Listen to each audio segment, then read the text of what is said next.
아멘. 네, 구본영 씨가 쓴 익숙한 것 낯설게 보기라는 책이 있습니다.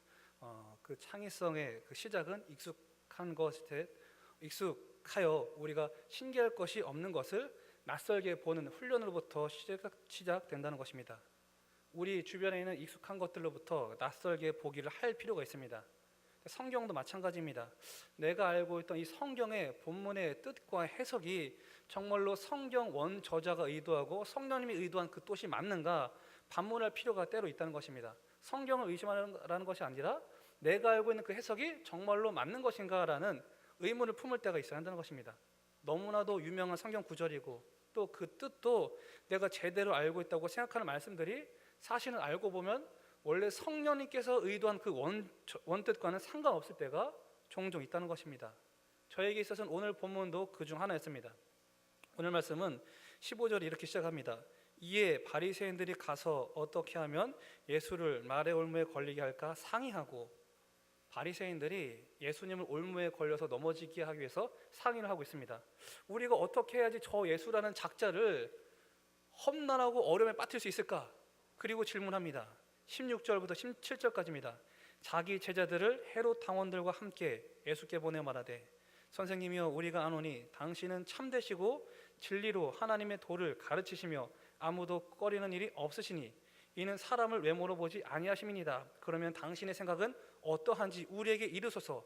가이사에게 세금을 바치는 것이 옳으니까 옳지 아니하니까 하니, 예수님 당신은 정말로 참된 분이시고 하나님의 진리의 도를 가르치는 분입니다. 당신은 그리고 사람을 외모로 판단하지 않으십니다. 그런데 당신이 우리에게 생각을 좀 알려주세요. 가이사에게 세금을 바치는 것이 맞습니까? 틀립니까? 이 질문에 대해서 예수님이 답변을 하십니다. 18절로부터 19절이에요. 예수께서 그들의 악함을 아시고 이르시되, 외식하는 자들아 어찌하여 나를 시험하느냐? 세금 낼 돈을 내게 보이라 하시니 데나리온 하나를 가져왔거늘 너희가 나를 시험하냐? 세금 낼 돈 한번 가져와봐. 그랬더니 그들이 데나리온을 가져옵니다. 그리고 예수님이 다시 한번 질문하시죠. 데나리온에 있는 이 형상과 글이 누구의 것이냐? 그랬더니 그들이 대답합니다. 네, 가이사의 것입니다. 그래? 그렇다면 가이사의 것은 가이사에게, 하나님의 것은 하나님께 바쳐라. 이 말을 듣고 그 바리새인 제자들이 놀라고 떠나갑니다. 이 말씀의 일반적인 해석에는 두 가지가 있어요. 첫 번째는 무엇인가?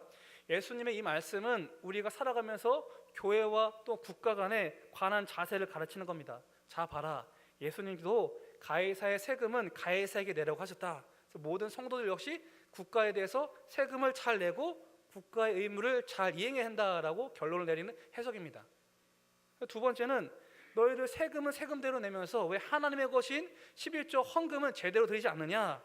하나님의 것인 11조 헌금 제대로 드려야 돼 라고 해석을 하면서 이 말씀이 11조 헌금을 떼먹지 말고 잘 드려라, 이런 식으로 해석하는 것입니다. 저 역시 이 본문을 이런 식으로 이해하고 있었습니다.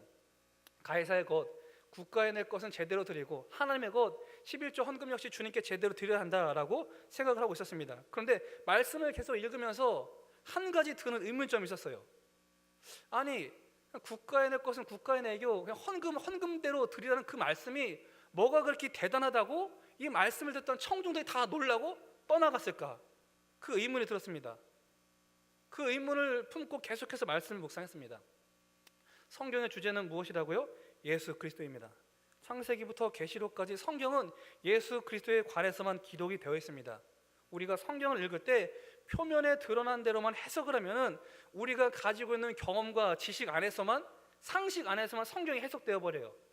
성경은 사실 우리가 해석하는 것이 아닙니다. 성경에 의해서 우리가 어떠한 존재인지 해석을 당하는 겁니다. 그래서 오늘 본문을 우리가 제대로 파악하기 위해선 이 본문이 어디로부터 출발해서 어디까지 오는지 살펴봐야 됩니다. 원래 성경은 장과 절의 구분이 없습니다. 마태복음 역시 그냥 한 권의 책으로 이루어졌습니다. 오늘 우리가 읽은 마태복음 22장 15절, 16절, 17절, 마태복음 23장, 이와 같은 장절의 구분이 없습니다. 그냥 하나의 이야기로 처음부터 끝까지 쭉 이어집니다. 그래서 우리가 성경을 제대로 해석하기 위해선 그 본문의 문맥을 정확히 파악을 해야 돼요. 오늘 이 본문은 공간복음인 마태, 마가, 누가복음에 다 나오는 내용입니다.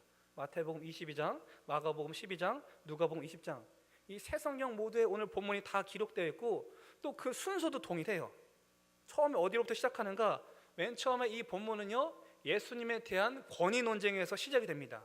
그 다음에 포도원 비유를 얘기하신 후에 그 다음 마태복음에만 혼인잔치 비유가 나오고, 그리고 나서 마가복음, 누가복음에는 혼인잔치 비유 없이 바로 오늘 본문을 이어집니다.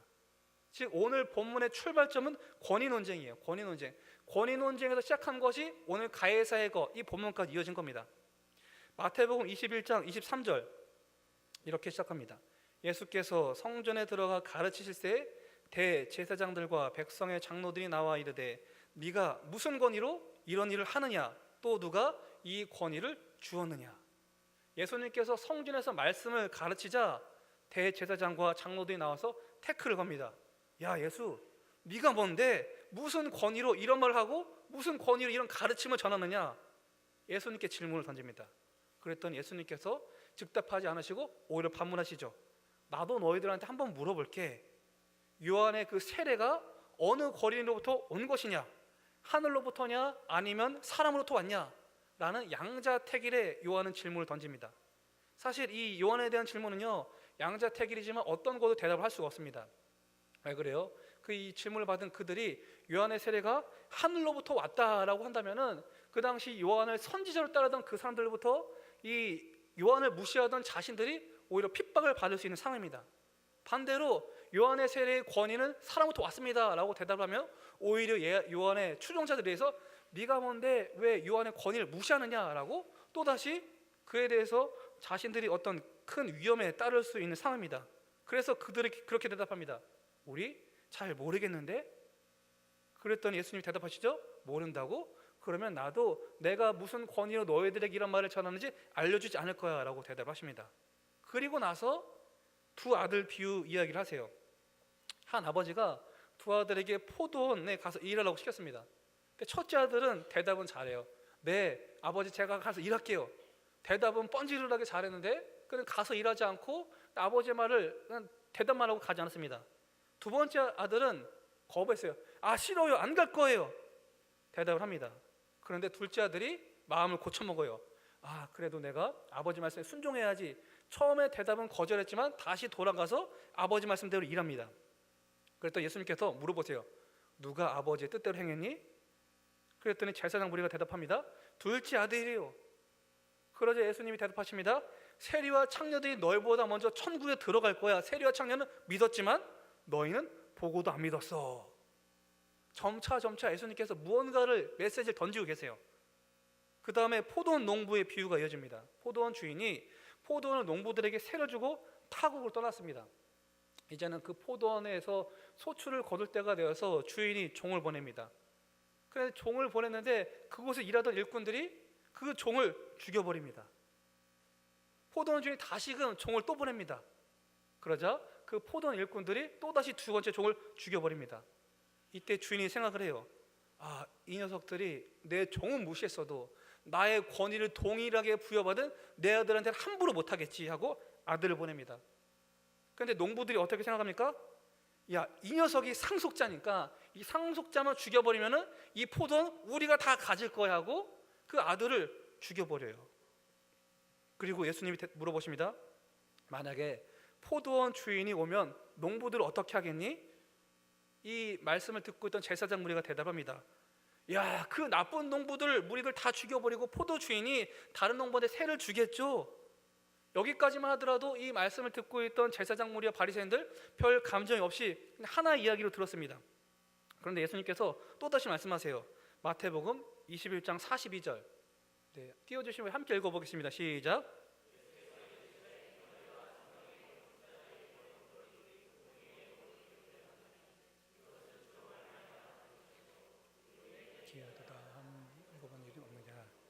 아멘. 이 말씀은 예수님께서 시편 118편 2절을 인용해서 말씀하신 겁니다. 이 시편은 다윗의 삶을 표현한 시구예요. 다윗이 어떤 삶을 살았습니까? 우리도 잘 알다시피 그는 원래 차기 왕으로서 기름 부음 받은 자였습니다. 그러나 어땠습니까? 자신이 의도하지 않은 바에 의해서 사울 왕에 쫓기는 인생을 살았습니다. 그게 바로 다윗, 건축자들의 버린 돌을 말하는 겁니다. 건축자는 누굽니까? 사울 왕과 같은 그 무리, 버려진 돌은 누구예요? 다윗입니다. 다윗. 그런데 그렇게 버려진 돌인 다윗이 나중에 어떻게 됩니까? 버린 돌을 통해서 하나님께서 견고한 이스라엘을 세우십니다. 버린 돌인 다윗이 결국 어떻게 돼요? 모퉁이의 머릿돌이 되었나니 이스라엘을 견고하게 세우는 데 쓰임 받습니다. 그 뜻을 말하고 있는 거예요. 사울 왕에게 쫓겨나고 버려진 다윗을 통해 견고한 이스라엘 왕이 되게 하셨으니, 이 말씀을 듣던 제사장물이 당연히 그들은 말씀에 탁월한 자들이었기 때문에 이 말씀이 시편 118편 2절을 인용한 것을 알고 있었습니다. 그리고 그 말씀이 다윗의 삶을 표현한 것도 알고 있었어요. 근데 성경은 뭐에 관해서 기록된 거라고요? 예수님. 네. 시편 118편 2절은 1차적으로 다윗에 관한 기록된 시지만 이 시편 역시 우리가 읽을 때 예수라는 프레임을 읽고 해석해야 돼요. 결국 모퉁이의 버릿돌이 1차적으로 다윗을 표현하지만 누구를 말하는 겁니까? 그러면 예수님을 표현하고 있는 겁니다. 너희들이 알고 있는 그 118편의 2절에 있는 모퉁이의 버릿돌, 너희는 다윗을 알고 있지만 사실은 그게 나에 대해 쓰여진 거야. 내가 바로 건축자들이 버린 돌이고, 그렇지만 나중에 훗날 모퉁이의 머릿돌이 될 거야. 이 말씀을 하고 계시는 거예요. 그리고 나서 43절에 이렇게 말씀합니다. 그러므로 내가 너에게 이르노니 하나님의 나라를 너희는 빼앗기고 그 나라의 열매 맺는 백성이 받으리라. 너희들이 어떻게 해야 된대요? 빼앗길 거야. 너희들은 하나님 나라를 빼앗기고 결국 약속된 백성들이 그 나라를 받을 거야. 열매 맺는 백성. 열매 맺는 백성이 무엇을 말합니까? 열심히 우리 신앙생활에서 전도의 열매를 맺는 사람, 또 열심히 기도하는 사람.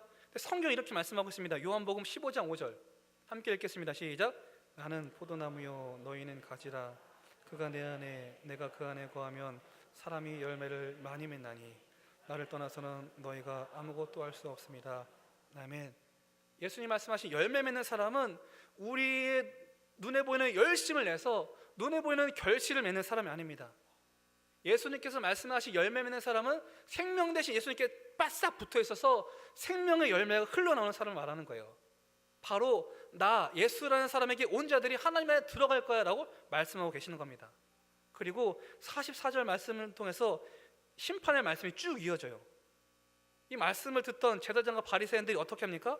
마태복음 21장 45절 46절 대제사장들과 바리새인들이 예수의 비유를 듣고 자기들을 가리켜 말씀하신 줄을 알고 잡고자 하니 무리를 무서워하니 이는 그들이 예수를 선지자로 알미었더라. 여기까지 쭉 이야기를 들으니까 이제 이 사람들이 눈치를 챘어요. 야, 저 예수라는 자가 이야기했던 그 모든 이야기에서 부정적인 사람은 바로 다 누구예요? 자신들인 걸 깨닫게 된 겁니다. 아버지가 포도원에 가서 일 좀 하라고 시켰더니 대답만 네 하고 가지 않았던 그 나쁜 첫째 아들이 누구라는 거예요? 자기들이라는 겁니다. 그리고 주인이 포도원을 맡기고 떠났는데 종들을 죽여버리고 아들을 죽인 그 나쁜 녀석이 바로 자기들이라는 거예요. 또 혼인잔치고 비유가 나오는데 혼인잔치 왕의 초청을 하는데 왕의 초청을 거부한 그 나쁜 녀석들이 누구라는 겁니까? 바로 너희들. 대제사장과 바리새인 바로 너희들이라는 겁니다. 여기까지 이야기를 들은 바리새인들 이제 기분이 어떨까요? 정말 화가 머리끝까지 나겠죠. 아버지한테 거짓말하고 주인의 종을 죽여버리고 아들을 죽이고 나중엔 하나님의 나라까지 빼앗기고 왕의 잔치에 초청을 거절한 그들, 지옥 가는 게 바로 너희들이야 라고 이야기를 하고 있는데 누가 기분이 좋겠습니까? 이들 정말로 머리가 화가 끝까지 났습니다. 그리고 나서 오늘 본문이 이어지는 거예요. 읽어봅시다. 마태복음 22장 15절입니다. 함께 읽겠습니다. 시작.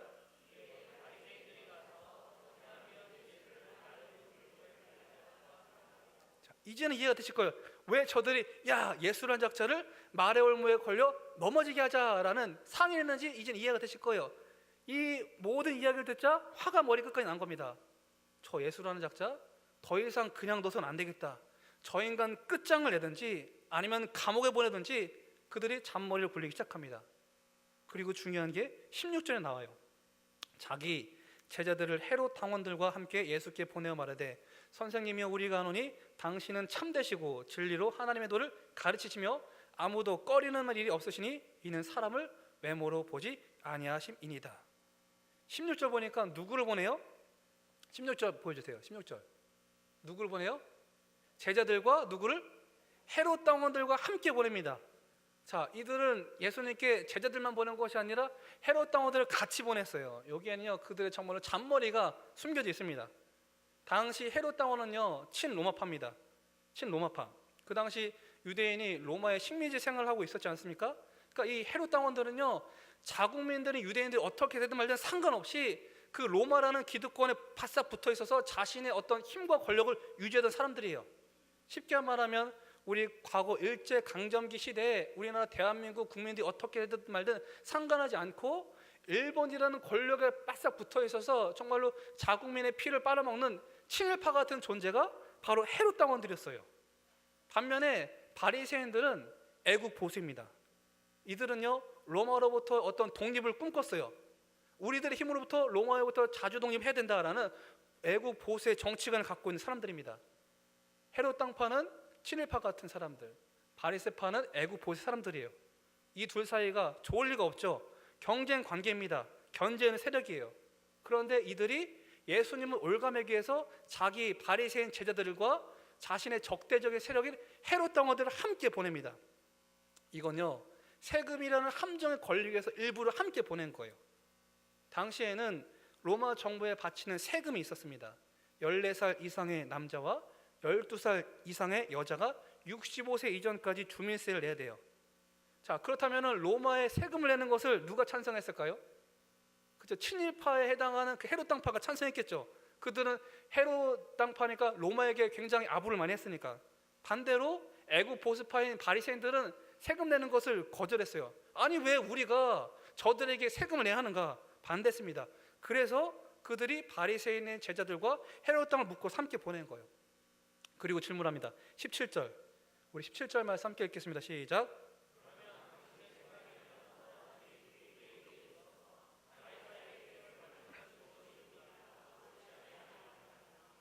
세금을 바치는 게 옳습니까? 옳지 않습니까?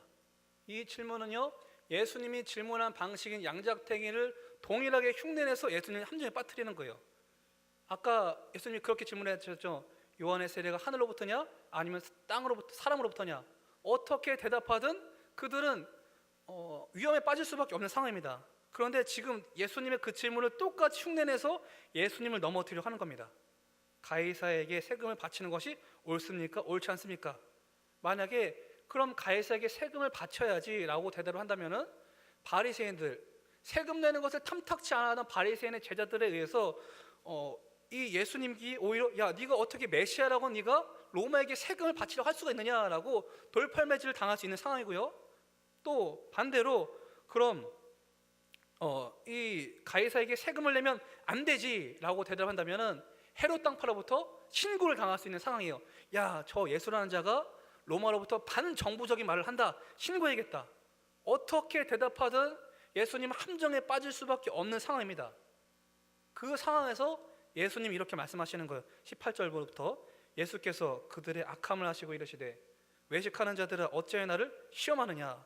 세금 낼 돈을 내게 보이라 하시니 데나리온 하나를 가져왔거늘 예수께서 말씀하시되 이 형성과 이 글이 누구의 것이냐. 이르시되 가이사의 것이니이다. 이에 이르시되 그런즉 가이사의 것은 가이사에게 하나님의 것은 하나님께 바치라 하시니 그들이 이 말씀을 듣고 놀랍게 여겨 예수를 떠나가니라. 가이사의 것은 가이사에게 하나님의 것은 하나님에게 내고, 마치 이 말씀을 국가의 세금 국가에 잘 내고 11조는 11조대 잘 내, 그렇게 이해가 되지만 그 뜻을 말하고 있는 것이 아닙니다. 이 말씀을 해석하려면 키워드가 필요해요. 이 말씀의 키워드는 해석의 키워드는 20절에 있습니다. 우리 20절 말씀 다 같이 읽겠습니다. 시작.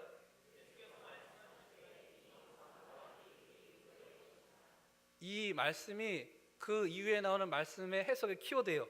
이 형상과 글이 누구의 것이냐, 이 데나리온의 형상과 글이 누구의 것이냐. 자, 제가 한번 준비를 했는데 PPT 보시죠. 이것이 당시 로마 시대 때 사용되던 데나리온 화폐입니다. 월계관을 쓰고 있는 황제 티베리우스가 그려져 있고 그 밑에 그런 글씨가 쓰여 있어요. 존엄한 신의 아들 티베리우스 가이사라는 글귀가 쓰여 있습니다. 예수님께서 이 데나리온에 누구 형상이 있는지 몰라서 물어봤을까요? 또 어떤 글귀가 있는지 몰라서 물어봤을까요? 아닙니다. 예수님 아셨어요. 이 로마가 사용하던 그 화폐 데나리온에 누구의 얼굴이 그려져 있고 어떤 글귀가 쓰여 있는지 잘 아십니다. 아시는데도 이 형상과 글이 누구의 것이냐라고 묻는 건 데나리온의 본질을 묻고 계시는 거예요. 그러니까 본질. 사람들이 대답하죠. 가이사의 것입니다. 그러자 예수님 말씀하십니다. 가이사의 것은 가이사에게, 하나님의 것은 하나님께 바치라. 그래, 이 데나리온은 가이사 형상이 있고 가이사의 글이 있고 가이사의 거야. 너희도 알다시피 이 가이사의 주인은 가이사니까 가이사를 위해서 써야지 라고 말씀하십니다. 동시에 하나님의 것은 하나님께 바치라라는 말을 통해서 그들의 본질을 묻고 계시는 거예요. 그런데 너희는 누구의 형상이니? 너희가 사용하는 말은 누구 거니?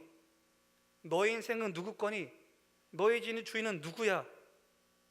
가이사의 것은 가이사에게, 하나님의 것은 하나님께 바치라. 이 말은 그냥 가이사의 것인 세금 열심히 내고 하나님의 것이 11조 헌금도 열심히 내, 그 얘기만 하고 계신 것이 아닙니다. 데나리온에 써있는, 그려져 있는 그 얼굴과 글귀를 통해서 데나리온의 본질을 알려주고 그 돈의 쓰임, 그 쓰임새를 알려주신 것처럼 그 말씀을 듣고 있던 자들의 형상을 묻고 있는 거예요. 너희들의 본질, 너희들의 쓰임을 알려주고 계시는 겁니다. 데나리온의 가이사 형상이 그려져 있고 그 돈의 주인은 가이사니까 가이사에게 바쳐야지. 그런데 너희는 누구의 형상이니? 누구의 것이냐? 이 말을 듣던 바리새인들 자신 역시 하나님의 형상대로 지음받았다는 것은 잘 알고 있습니다. 너희들 누구 형상이냐? 하나님 거라는 걸 알고 있습니다. 그런데 너희의 삶은 그렇다면 가이사가 아니라 하나님을 위해서 사용해야지 라고 말씀하고 계시는 거예요. 단순히 헌금만 주님께 내 그 정도가 아니라 너의 삶 전체를 주님께 드려야지. 그런데 너희 정말로 너의 삶 전부를 주님께 드리고 있니? 라는 그 본질적인 물음이 가이사의 것은 가이사에게, 하나님의 것은 하나님께라는 말씀 속에 들어있는 겁니다.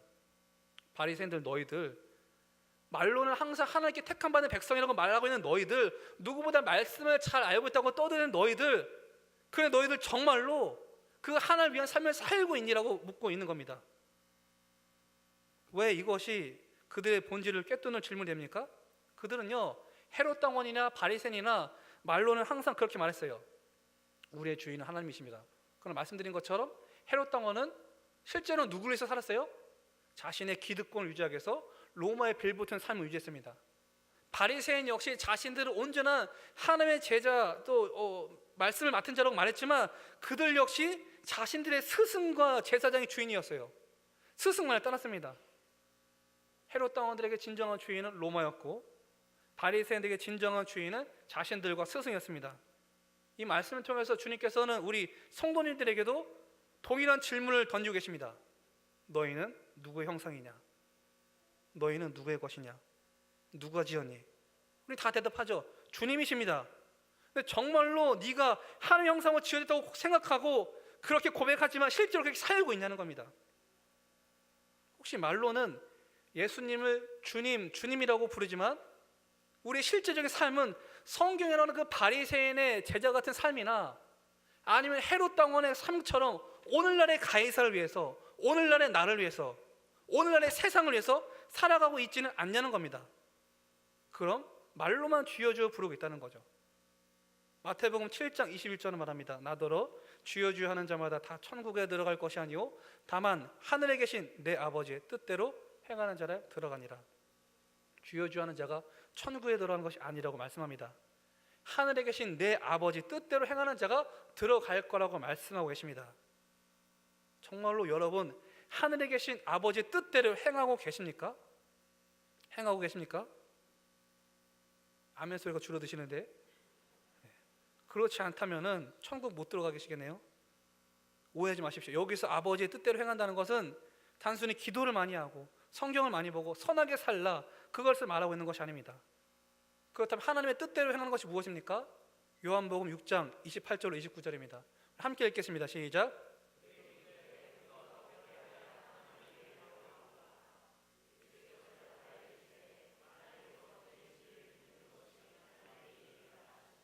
아멘. 하나님 일이 뭐라고요? 하나님께서 보내신 예수 그리스도를 믿는 것이 하나님의 일입니다. 내가 의지하는 것 모든 것 다 버리고 순수하게 예수님만 믿는 거. 그러나 우리는요 그 예수님만 제대로 믿는 거 하나도 제대로 못할 때가 너무나도 많습니다. 삶을 돌아보면 그렇지 않습니까? 말로는 하나님 나는 주님의 형상입니다, 주님 나를 받으소서 고백을 하지만 실제 삶의 현장에서 나의 주인이신 하나님은 온데간데 없고, 자신의 기득권을 유지하기 위해서 예수를 죽이던 바리새인이나 자신의 세력을 유지하기 위해서 친로마파가 된 헤롯 당원이나 별반 다를 바 없는 삶을 오늘날 우리는 살아갑니다. 약자를 짓밟아 내가 우위를 선점하고 기득권을 유지하기 위해서 온갖 가진 방법을 동원하면서 삶에서 예수의 모습이 전혀 나오지 않는 그런 모습으로 살고 있지는 않냐는 겁니다. 그럼 그것이 정말로 하나님의 형상대로 지음받은 자로서 하나님께 나를 드리는 삶이라고 말할 수 있습니까?